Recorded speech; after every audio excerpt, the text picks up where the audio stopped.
ശ്രീ രാഹുൽ ഈശ്വർ, ഇവിടെ ശബരിമല സ്വർണ്ണക്കൊള്ളയുമായി ബന്ധപ്പെട്ട ഹൈക്കോടതിയിൽ SIT കൊടുത്ത റിപ്പോർട്ടിൽ അയ്യപ്പ സംഗമത്തെ പറ്റി പരാമർശമുണ്ട്.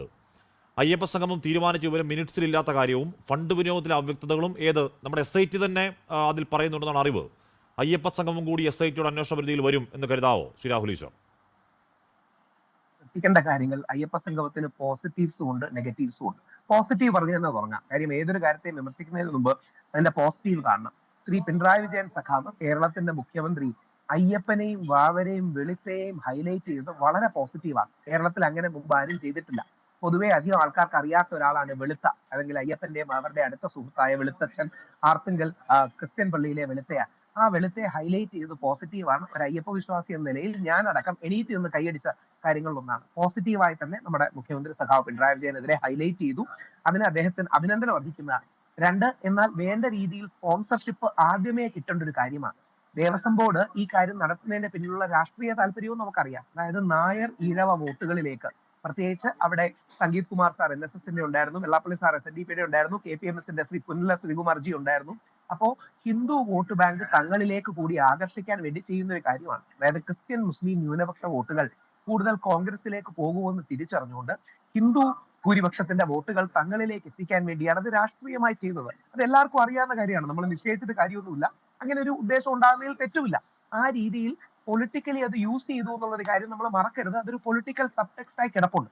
പക്ഷെ സ്പോൺസർഷിപ്പിന്റെ കാര്യം നേരത്തെ ശ്രീ അനൂപും ശിവശങ്കർജിയും ഒക്കെ സൂചിപ്പിച്ചതുപോലെ ആദ്യമേ സ്പോൺസർഷിപ്പ് കിട്ടണ്ടേ?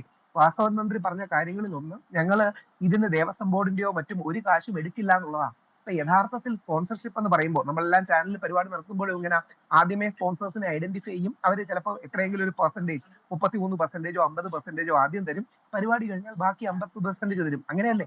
പക്ഷെ സ്പോൺസേഴ്സിനെ പോലും ഐഡന്റിഫൈ ചെയ്തിട്ടില്ല. രാഹുൽ ഈശ്വർ, പ്രത്യേകിച്ച് കോടതിയിൽ തന്നെ കോടതിയിൽ ആ സമയത്ത് എന്താ ഹർജി വന്നു. ഹർജി എന്തായിരുന്നു? ഇത് രാഷ്ട്രീയ താല്പര്യത്തോടെ അനുവദിക്കരുതെന്ന് ഹർജി വന്നു. കോടതി കണിശമായി തന്നെ കോടതിയിൽ സർക്കാർ പറഞ്ഞത് ഇത് ദേവസ്വത്തിന് 5 നയാ പൈസ എടുക്കില്ല എന്ന ഉറപ്പിലാണ് യഥാർത്ഥത്തിൽ അയ്യപ്പ സംഗമത്തിന് കോടതി അനുവാദം കൊടുത്തത്. അപ്പൊ കോടതിയുടെ ആ കർശനമായ നിരീക്ഷണത്തിലെങ്കിലും സ്പോൺസർമാരെ ഉറപ്പിക്കണ്ടേ? കിട്ടുമെന്ന് പറഞ്ഞ സ്പോൺസർമാരെ ഉറപ്പിക്കണ്ടേ? ഇത് അദാനിയൊക്കെ 1 കോടി രൂപ കൊടുത്തു എന്ന് കേൾക്കുന്നുണ്ട്. വേറെ ഏതോ ബാങ്ക് 2 കോടി അങ്ങനെ കിട്ടി. അത് രേഖകളുണ്ടെന്ന് കേൾക്കുന്നുണ്ട്. ബാക്കി കിട്ടിയില്ലെങ്കിൽ ആരാണ് ഉത്തരവാദി? അതിന്റെ ഡീറ്റെയിൽസ് അറിയില്ല. ഇനി ആരെങ്കിലും വിളിച്ച് രാഷ്ട്രീയ സ്വാധീനം വെച്ച് കൊണ്ടുവരുമായിരിക്കും.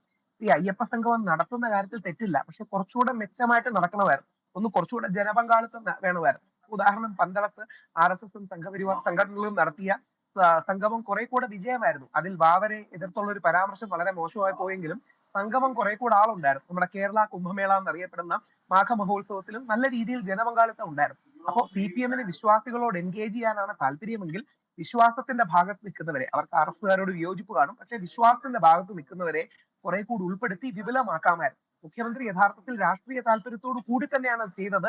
അത് നായർ ഈഴവ പുലയ വോട്ട് ബാങ്കുകളിലെ അടുപ്പിച്ചു നിർത്താനും ഞങ്ങൾ അയ്യപ്പനെതിരല്ലെന്ന് പറയാനും പഴയ കാലഘട്ടത്തിൽ ശബരിമല വിശ്വാസികളോട് ചെയ്ത അനീതി മാറ്റാനും വേണ്ടിയിട്ടാണ്. എന്നാൽ അതിന്റെ പോസിറ്റീവ് നേരത്തെ പറഞ്ഞതുപോലെ ശബരിമലയുടെ മതസൗഹാർദ്ദത്തിന്റെ നേച്ചർ, അയ്യപ്പന്റെയും ബാബറുടെയും വെളുത്തയുടെയും നേച്ചർ ഹൈലൈറ്റ് ചെയ്തത് വലിയ കാര്യമാണ്. കാര്യം കേരളത്തിൽ ആദ്യമായിട്ടാണ് ഇത്രയും പ്രമുഖനായ സ്ഥാനത്തിരിക്കുന്ന ഒരാൾ വെളുത്തയെക്കുറിച്ചും വാവരെക്കുറിച്ചും ഒക്കെ ഹൈലൈറ്റ് ചെയ്ത് പറയുന്നത്. നമ്മുടെ പ്രസിഡന്റ് വന്നപ്പോഴും വാവര് പള്ളിയിൽ പോയിട്ട് അല്ലെങ്കിൽ വാവര് നടയിൽ പോയി തൊഴുതിട്ടാണ് അയ്യപ്പനെ കാണാൻ വരുന്നത്. അപ്പം പോസിറ്റീവ് കാര്യങ്ങളെ നമ്മൾ പോസിറ്റീവായി പറയുക. ശ്രീ പിണറായി വിജയൻ സഖാവ് ചെയ്തത് നല്ല കാര്യത്തെ നല്ലതെന്ന് പറയുക. എന്നാൽ ഈ സ്പോൺസർഷിപ്പിന്റെ കാര്യം, അതിന്റെ പിന്നിൽ ഒരു പൊളിറ്റിക്കൽ സബ്ടെക്സ്റ്റ് ഉണ്ട്. അതിനെ വിമർശിക്കാം, കോൺഗ്രസിനും BJPയും വിമർശിക്കാം. അതിനൊരു പൊളിറ്റിക്കൽ അന്തർധാരയുണ്ട്, അല്ലെങ്കിൽ പൊളിറ്റിക്കൽ ബാക്ക്ഗ്രൗണ്ട് ഉണ്ട് എന്ന് നമുക്കെല്ലാം അറിയുകയും ചെയ്യാം.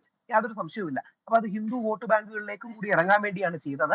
എന്നാൽ സ്പോൺസർഷിപ്പ് കുറെ കൂടെ കൃത്യമാക്കണമായിരുന്നു. ദേവസ്വം ബോർഡിന്റെ കാശടക്കം ചെലവാക്കരുതായിരുന്നു. ഹാഷ്മി ഓർക്കേണ്ട സീരിയസ് കാര്യം, ഈ 1450 ക്ഷേത്രങ്ങൾ ശബരിമലയുടെ വരുമാനം കൊണ്ടാണ് നിൽക്കുന്നത്. ദേവസ്വം ബോർഡിന്റെ അടിസ്ഥാന വരുമാനം ശബരിമലയാണ്. ഈ ഒരുപാട് വരുമാനം മാറ്റിയാൽ ബാക്കി അമ്പലങ്ങളെ കാര്യമായി ബാധിക്കും. നമ്മുടെ കുമരകത്തടക്കം 5 സ്റ്റാർ റിസോർട്ടുകളിൽ ഒരുപാട് മുറി ബുക്ക് ചെയ്തതായിട്ട് അന്ന് വാർത്തകളൊക്കെ വന്നിരുന്നു. അപ്പൊ ഒരുപാട് ലക്ഷങ്ങൾ കൊടുത്തു. അതൊക്കെ സത്യമാണ്. അതൊക്കെ യഥാർത്ഥ വിശ്വാസം ലക്ഷ്യം വെച്ചാണോ ആ മുറി ബുക്ക് ചെയ്യൽ എന്നൊക്കെ തെളിയട്ടെ. അതൊക്കെ ഹൈക്കോടതിയിലേക്ക് എന്തായാലും വരും. ഹൈക്കോടതിയിൽ പരാമർശം നടത്താൻ പോവുകയും ചെയ്യാം.